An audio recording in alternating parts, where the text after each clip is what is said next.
যদি কোনো নারীর স্বামী মারা যায় তাহলে কি তার কানের মালা খুলতে হবে যদি কোনো নারীর স্বামী মারা যায় তাহলে তার কি এই কানের বা মালা? বা মালা বা টিপ এগুলো খুলে ফেলতে হবে, তাৎক্ষণিক খুলে ফেলতে হবে, জোর করে খুলে নিতে হবে, এটা হিন্দুদের রীতি।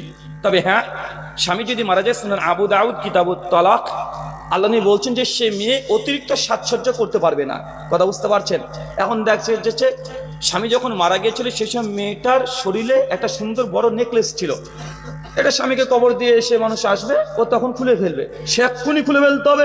খবর শুনে জোর করে তার শাখা পলা ভেঙে ফেলতে হবে, সিঁদুরকে মুছে দেয়। এটা হচ্ছে অমুসলিমদের কৃষ্টি কালচার, মুসলমানদের না। হ্যাঁ, এই মেয়েটি 4 মাস 10 দিন ইদ্যত পিরিয়ড পর্যন্ত মেয়েটা অতিরিক্ত সাজসজ্জা করতে পারবে না।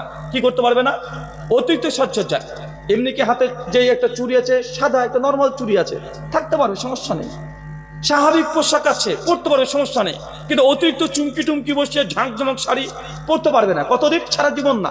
অমুসলিম হিন্দুদের আছে, মেয়েটা বিধবা, স্বামী যদি মারা যায় সারা জীবন বিধবা, সারা জীবন সাদা কাফন পরে থাকবে, মাথাটাকে আগে তারা ন্যাড়া করে দিত, ইদানিং তারা শিক্ষিত হয়েছে, এই জন্য আর এই কাজ করে না, এখন বিধবাদের আবার বিবাহ দিচ্ছে। এটা মুসলমানদের কাছে শিক্ষা, মুসলিমদের। রাজা রামমোহন রায় মুসলমানদের কাছে শিখেছে এটা। বিধবাদের আগে বিয়ে হতো না, দাও দাও করে চিতাতে জ্বালিয়ে দিত।